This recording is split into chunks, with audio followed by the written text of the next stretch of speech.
dinheiro, é sempre o lucro que vai valer, né, acima de tudo. No quadro, então a gente vai ter a escola de Frankfurt, que vem o quê? Né? Diante, principalmente, dessas duas grandes guerras, que vão colocar o quê? A razão na berlinda. Né? Na berlinda quer dizer colocar ali, né, encostar no muro e questionar.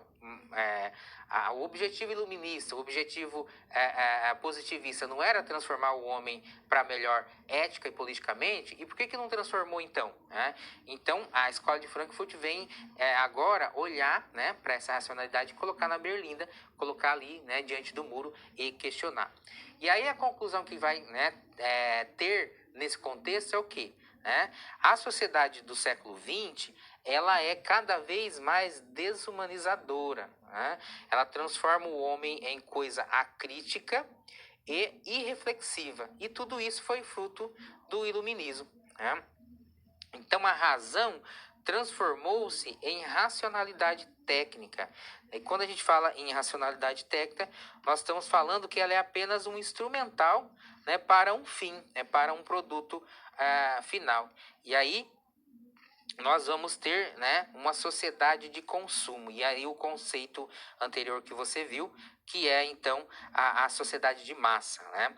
E a razão instrumental é esse raciocínio operacional apenas, né? Para o quê? Para manipular o mundo. Então, a própria cultura de massa, né, que vai ser desencadeado aqui desse contexto, é o quê? É essa manipulação que acontece na sociedade. E isso é tudo fruto do capitalismo, né, que olha para o próprio homem como um instrumento. Né, e aí, essa racionalidade técnica. As guerras as próprias mazelas que foram aí ditas, né, nesse contexto histórico, elas evidenciam isso, que o homem ele é apenas, né, um instrumento, né, e ele pode ser manipulado e também pode ser excluído. Né? Quando a gente tenta analisar esse contexto diante das guerras e diante, né, de toda essa expropriação que o próprio capitalismo apresenta, né, aí as suas contradições, a gente vai ver isso, que pode ser excluído. Se não pertence àquela hegemonia, àquele que domina, então essa parcela que está lá, né, abaixo, ela pode ser até mesmo excluída. Né? E aí a escola de Frankfurt vem também olhar para isso, e por isso que a teoria marxista ela é reavaliada, né, para apresentar essas contradições, e aí também uma necessidade de mudança dessa realidade. Né? Não é propriamente uma abordagem marxista, né? Não é utilizar a própria teoria marxista, mas é revisitar o quê? Diante daquela relação, como a gente viu, que o Marx olhou para as sociedades e disse que o motor, né, da história é o quê? É a luta de classes. Né? E aqui, quando a gente está olhando para essas questões que estão depois, né, propriamente do pensamento do Marx, que são as guerras, nós vamos ter essa a ideia de dominação, né? Essa ideia de contradição, e aí essa luta sendo empreendida cada vez mais. E no quadro você tem então a crítica a essa sociedade de massa, né? E aí quando a gente fala de sociedade de massa, é essa manipulação, né, que a razão instrumental vai coisificar tudo. Né? E aí a gente vai ter, né, agora, né, sobretudo nesse bojo do desenvolvimento, que o capitalismo e que vem, né, advém lá do iluminismo e do positivismo, a gente vai ter também a comunicação que é fruto agora, né, e dessa realidade e que desenvolve então a sociedade cada vez mais, o quê? Para manipular e para influenciar. Né? A gente vai ter os meios de comunicação, a TV, o rádio, né, o meio impresso. A internet veio um pouco depois, quando a gente vai olhar para esse contexto aqui, não tinha internet ainda, então são esses outros meios de comunicação. E a crítica a essa sociedade, então, porque torna essa sociedade consumista. Né? E aqui, o questionamento que você tem, de qual produto você gosta mais? Você já te perguntou por que tem esse gosto? De onde surgiu esse gosto? Você sabe dizer se os produtos culturais eles cumprem alguma função nas modernas sociedades ocidentais, né? Então, da mesma forma que o homem ele se torna um produto, ele é coisificado, né? Nós temos também agora uma evidenciação, né, de uma indústria que coisifica tudo para maximizar lucro. E aí a cultura, ela também começa a ser um produto, né? No quadro, você tem aqui, né, uma própria ideologia que é desenvolvida pelo capitalismo, que instrumentaliza a própria razão, né? E aí, qual é o fruto de tudo isso? Uma orientação para êxito e lucro. E isso vai se estender às artes. E aí a gente vai encontrar o termo indústria cultural, né, que surge dessa sociedade de massa. E aqui, né, a gente volta para a questão da arte. Lá no período grego, né, a beleza não estava no objeto, mas a beleza era o quê? Era fruto dos olhos daquele que olhava o objeto, e aí a beleza não estava no objeto em si, mas era o próprio sujeito, né, que evidenciava o belo das coisas. E aqui, né, quando agora essa arte se torna uma coisa, e aí tudo é fruto, né, para se vender, nós temos agora uma arte, né, que é uma arte pobre, né? E aí os produtos, né, são o quê? São produtos destinados a trazer um alívio diante da angústia do mundo, né? E a gente vai ter produtos de baixa qualidade, né? Se desenvolve tudo vira arte, tudo vira, né, produto, mas são produtos apenas para entreter, alienar e explorar, né? Então a gente tem esse termo aqui, o kitsch, que é essa própria realidade de baixa qualidade, ou seja, né, tudo é belo, tudo é vendível, né, se coloca à venda, se a gente pode utilizar esse termo vendível, mas, né, evidencia-se o quê? Que é algo que apenas entrete, aliena e explora. Então, aqui, né, diante disso, a gente olha que os nossos gostos não são naturais, mas eles são criados, eles são despertados e eles são gerados. Então, associado a isso, a gente tem um desenvolvimento, né, da comunicação de massa que leva, né, ainda mais à maximização do lucro por esse capitalismo desenfreado. É uma realidade que a gente encontra muito presente e a gente faz parte, então, desse contexto. E aqui a crítica a essa sociedade de massa também se coloca a nós, né, como consumistas. E por que somos consumistas? É uma realidade a ser questionada.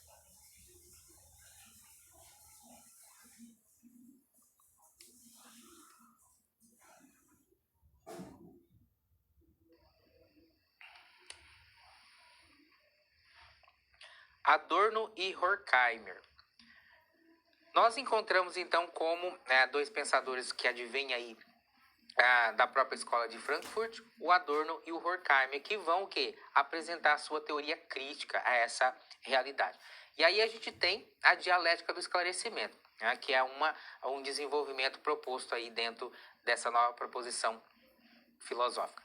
No quadro, então, do pensamento do Adorno e do Horkheimer, a gente tem, né, a dialética do esclarecimento. Se você se recorda do termo dialética, né, que é a tese, né, a antítese e a síntese, que é um ciclo, né, para se desenvolver o quê? Uma reflexão. Né? Se coloca um tema, né, a tese, se debate sobre esse tema, né, se discute, que é a antítese, e depois se chega a uma conclusão, que é a síntese.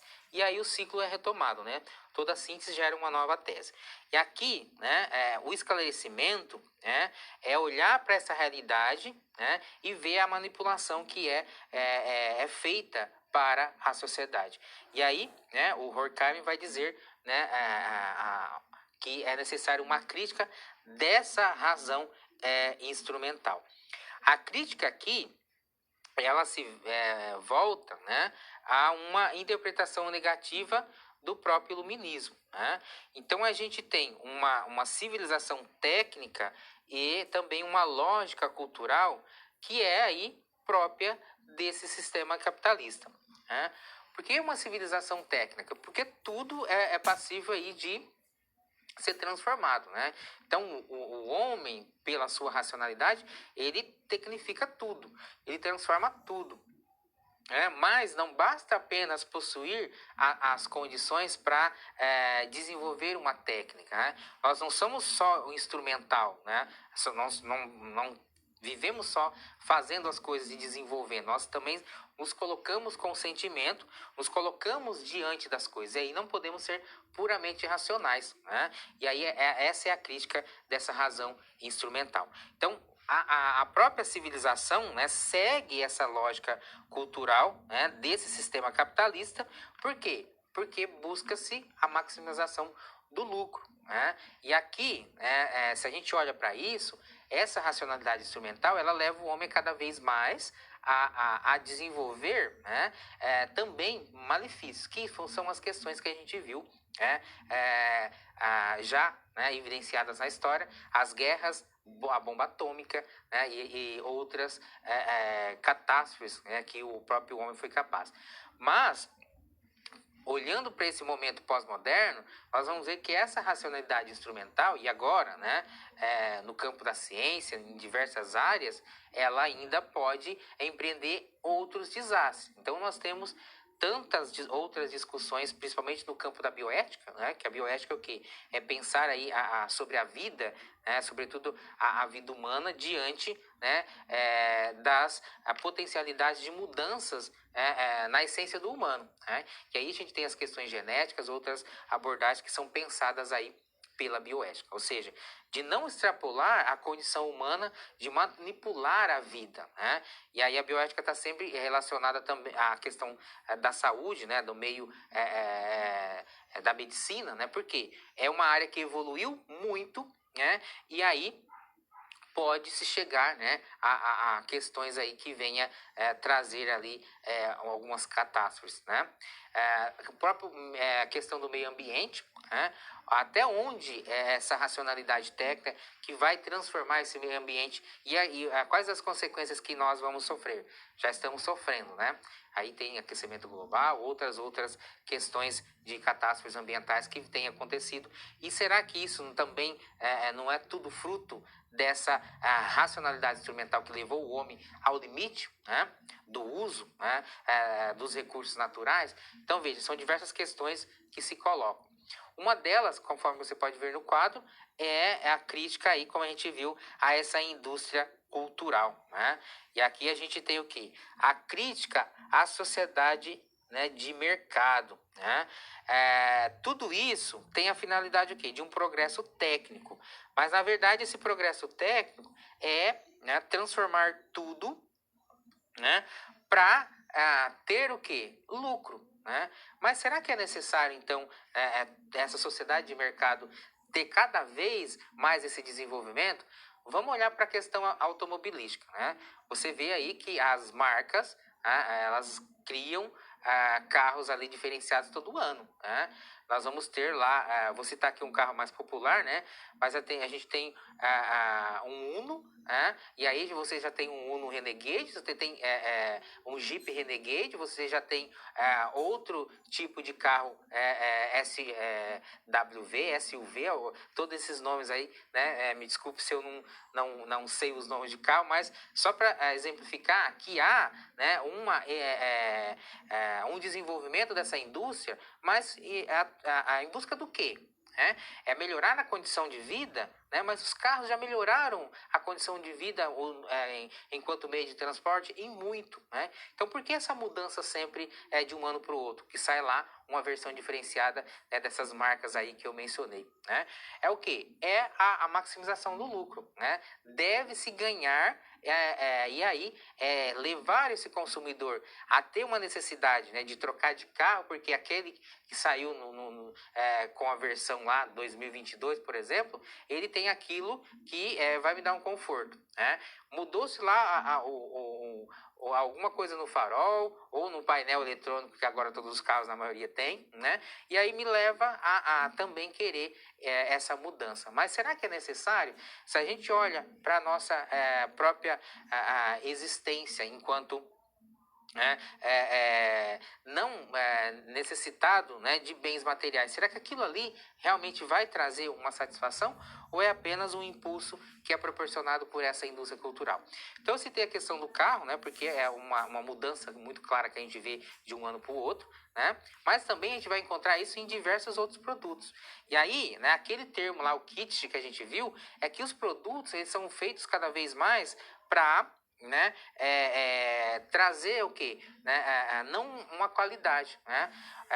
Eu tenho comentários, né, da minha própria família que diz que os móveis antigamente duravam muito mais, né? E agora não, né? Você compra um móvel, se você muda uma vez, ele já vai ficar todo, né, molenga lá, né? Por quê? Porque o MDF ele não tem a mesma durabilidade da madeira como era antigamente. Então veja, é toda uma indústria voltada o quê? Para que você compre e você sinta essa necessidade. Então aqui a crítica a essa a sociedade de mercado vem um pouco nessa linha, né? No quadro nós temos ali a própria abordagem, né, que é do Adorno e do Horkheimer, que vai buscar uma profunda análise das ciências sociais, né, trazendo então uma oposição a essa razão instrumental. E aí, né, nós temos a teoria crítica. A razão instrumental, né, tudo que pertence à esfera então das teorias tradicionais. E aqui, né, a crítica é o modelo cartesiano, ou seja, né, a própria proposição da ciência enquanto sistema dedutivo e matematicamente perfeito, né, como se decorreu do iluminismo. Essa teoria crítica, então, ela segue aí pelos caminhos do pensamento crítico negativo, ou seja, o subjetivismo é transcendido pela relevância social, né? E aqui a pretensão é que os homens protestem contra a aceitação resignada da ordem total, né? A ordem aí totalitária. E aí, esse exemplo que eu dei lá da indústria automobilística, ele vem, né, ao encontro disso. Nós temos que aceitar e aí vivenciar essa lógica de mercado, né? Se alguém quer, né, seguir, não tenho nada contra, mas veja, é algo que não tem ali, né, sustentação. É porque eu preciso trocar de carro todo ano, eu preciso, né, comprar um celular todo ano, eu preciso ter um relógio, porque aquele relógio foi utilizado lá, né, numa propaganda de TV. Veja, algumas coisas que não faz parte do ser do indivíduo, do ser da sociedade. Por quê? O que nós precisamos não esses bens materiais sendo transformados cada vez mais para dar uma falsa satisfação, né? Na verdade, não se preenche os vazios existenciais com mercadorias, né? Então, há uma crítica aqui que nós podemos ver, né, evidenciando que é a necessidade de uma ressignificação, né? E aí, transcendido pela relevância social, como a gente viu aqui, né, na abordagem. Então, cada vez mais se faz necessário repensar e essa crítica vem, né, nesse sentido, dar essa projeção, né, a pensar a humanidade e aí diante dessa racionalidade que leva cada vez mais, né, uma produção desenfreada e também uma falsa necessidade, né, de tudo isso que é produzido.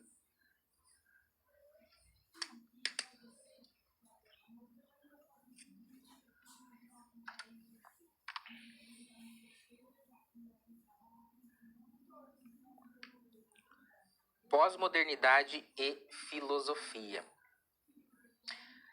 Nós olhamos agora para o momento da pós-modernidade, né, que nos traz diversas questões, né, sobre tanto o pensamento, né, os limites da racionalidade e também as transformações que são necessárias a partir, né, do próprio conhecimento da nossa realidade. E aí, a pós-modernidade é uma busca de como compreender, né, tudo isso que está sendo transformado e aí, né, o mundo atual do ponto de vista das novas tecnologias e das formas de produção, né? Na verdade é um questionamento, né, de como compreender tudo isso, né? O conhecimento, né, que é o que? Toda a proposição advinda desde a filosofia moderna, ele acarretou, né, benesses, ou seja, trouxe vantagens. Benesses tem essa significação, né? Muita vantagem trouxe. muita a transformação para o bem da sociedade. Mas também trouxe o quê? Exploração, medo, morte, Primeira e Segunda Guerras, né? Nazismo, fascismo, o consumismo, né? E aqui, né, a gente vai ver que há um foco que no êxito sempre desse processo produtivo, né? A lucratividade, né? A exploração, que é uma marca do capitalismo. E aí a gente vai olhar que mesmo esse processo produtivo, né, que busca o êxito, ele trouxe, né, diversas outras instâncias. Crise do petróleo, né, desafios e novas respostas. E aí é preciso o quê? Uma reestruturação, uma flexibilização. Né? E aí a gente vai tentar olhar para tudo isso e é necessário o quê? Uma avaliação, né, da capacidade de consumo. Né? Se você pesquisar no Google, você vai achar lá os padrões de consumo da humanidade. E algumas nações, você vai ver lá, né, que teria que existir 5 planetas do tamanho da Terra para poder satisfazer aquele consumo. Né? E aí você tem essa escala lá evidenciada por diversos países. Né? E aí, olha para tudo isso. Né? Nós precisamos consumir tudo isso, né? Tudo que é desenvolvido. E por que tudo isso é desenvolvido? Você tem aí no quadro uma figura futurista, né? Que aqui seria um celular que é projetado no próprio corpo por meio aí dessa pulseira. É um conceito, mas que isso pode chegar aí no mercado, ou se já até existe, né? E por que disso? Né? Essa inovação aqui, né, trazer um novo produto para o quê? Para também proporcionar uma falsa necessidade. Né? Então, nós temos dois conceitos, que é o novo e a novidade. Né? Tem muita coisa que foi inventada há muito tempo que continua sendo novo. E aí o que surge são inovações em relação àquele conceito, são novidades. Né? E o conceito de novo ele se aplica a diversos inventos. O celular ele vai ser sempre novo, né? E as novidades, as inovações vão implementar aquela novidade, né? Que foi novo e continua permanecendo novo. Né? Mas aqui, essas novidades, ela traz o quê? Uma reinterpretação dessa necessidade de uso. Né? E aqui, o conceito ali, né? Se isso se popularizar, logo, né, a gente vai ter, né, também essa falsa necessidade aí de querer esse bem para nós, né?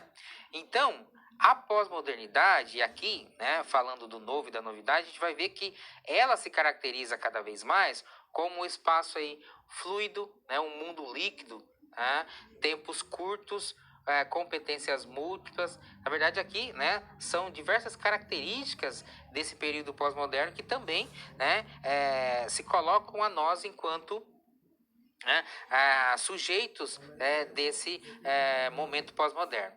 E aí a gente tem, né, outras questões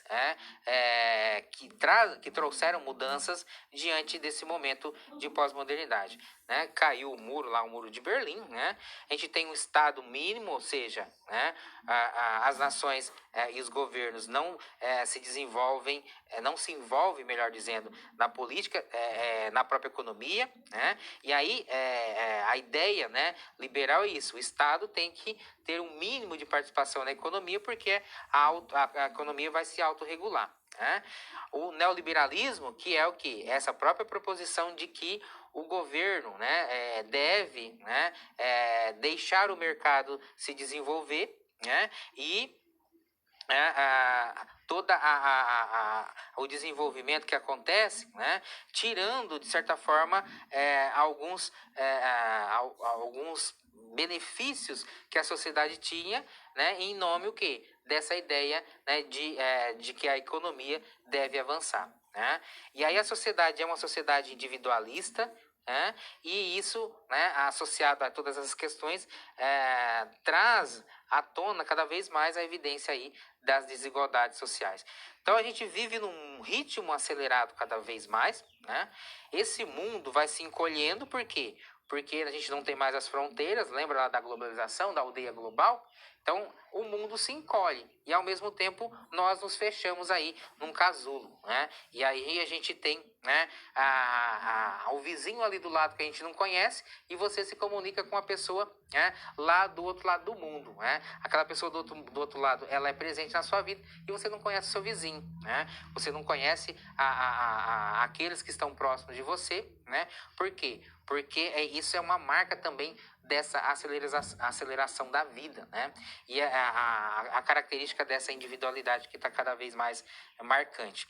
Então, estranhos são amigos e vizinhos são ameaças, né?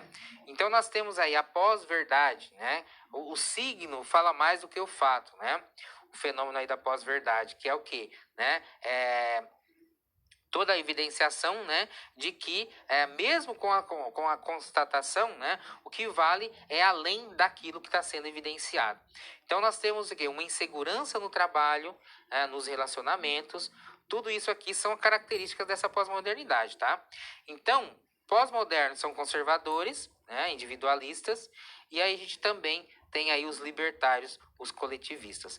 Aqui, né, é todo um contexto para falar o quê? Né? Que essa pós-modernidade traz uma nova configuração para o mundo e aí a gente tem que olhar para essa aceleração para não perder também o sentido da vida, né? Então, como eu mencionei lá da indústria automobilística, que aí se transforma cada vez mais, cada ano sai esse carro novo, para trazer o quê? Uma compensação, né? Uma satisfação para esse indivíduo, né? Que está cada vez mais fechado ali no seu mundo. E aí, o que se tem, né? Se tem dinheiro, mas se não tem vida, né?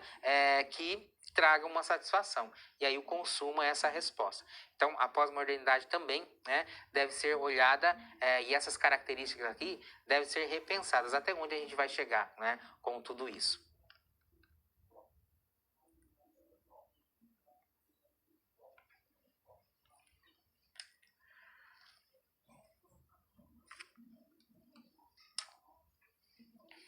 Instrumentalidade artística. Nós chegamos no nosso segundo momento de situação-problema e a temática aqui é olhar, né, para a própria questão da cultura, que se tornou o quê? Um objeto, né, um objeto aí que traz uma lucratividade. E aí o termo instrumentalidade artística. No quadro, o questionamento aqui, né, que nos conduz, né, na nossa situação-problema, por que a arte ela se tornou mercadoria? E você tem aqui, né, uma fachada, né, seria aqui um teatro, um cinema, e você tem, né, essa mensagem, né, para ir ali consumir, né, uma arte, um produto que está sendo ali apresentado culturalmente. Como nós responderíamos, então, a esse questionamento? Por que a arte ela se torna mercadoria? Hein? Então, a gente vai olhar para o próprio conjunto, né, das questões que advêm, né, dessa indústria cultural, dessa indústria de massa e o próprio objetivo aí do capitalismo. Né? E aqui vamos ver a resposta possível a essa mudança, né? Por que a arte é esse produto? Então, o mundo ele muda muito rápido, né? A gente tem aqui o Homo Ludens, que é esse homem que joga, né, que busca esse prazer, e aí a arte, né, agora ela é uma válvula de escape, né? A arte, né, como meio, aí a gente tinha lá o pensamento do Platão, né, e o pensamento do Aristóteles. Para o Platão, se você se recorda de algum dos temas da filosofia do Platão, né, o Platão dizia que existia o mundo das ideias e o mundo sensível. Então, tudo que existia aqui é cópia. Então, o verdadeiro estaria lá no mundo das ideias. Então, a arte também aqui é uma cópia, não é verdadeira, né? Então, aqui a gente vê um lado negativo. E para o Aristóteles, né, o mundo sensível aqui, ele tem o concreto, né? É a partir dele que a gente apreende as coisas. E aí, para o Aristóteles, o mundo concreto aqui, ele é positivo, né? Então, a arte, ela tem essas duas significações, segundo o que é é entendido, né, da filosofia clássica. E aí a gente tem a arte como fim, né? E aí tem o autor, o Baumgarten, né, que vai trazer a arte como um fim, é um propósito, né, que traz uma significação maior. Então, atende-se aos propósitos políticos, né?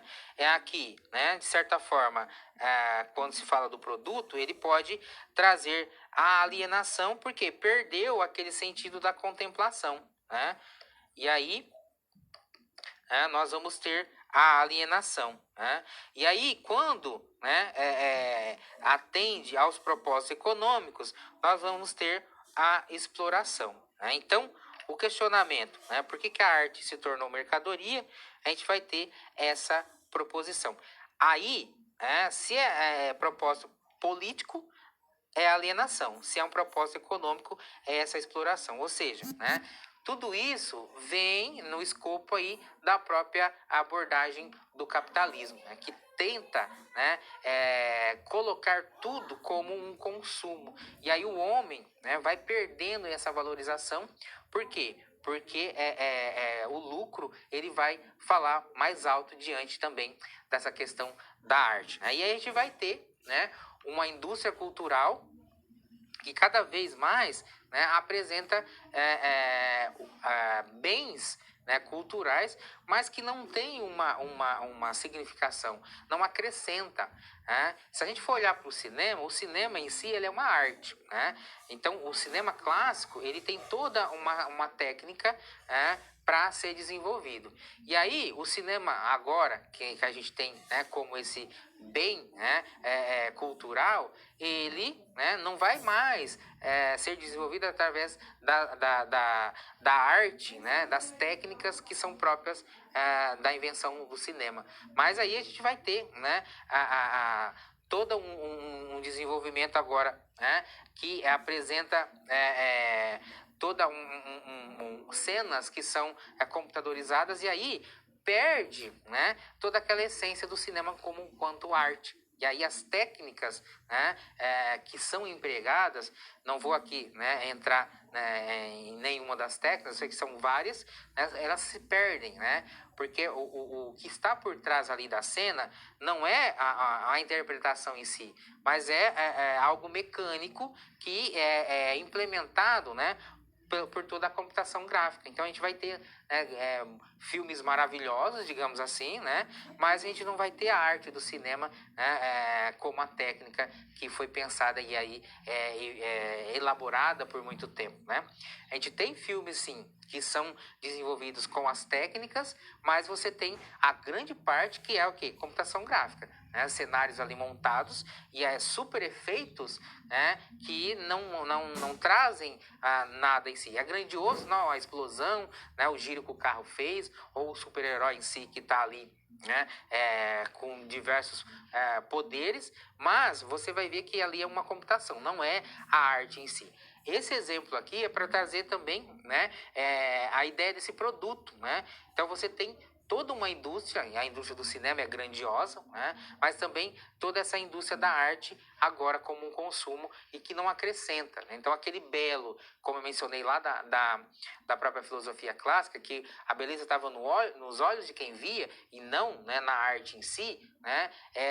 Traz agora, nesse momento, né, que a beleza não está mais nem no objeto e nem em nós, né? Porque nós perdemos essa essência aí, né? Essa indústria evidencia também cada vez mais essa falta, né? E aí perde-se então a própria essência.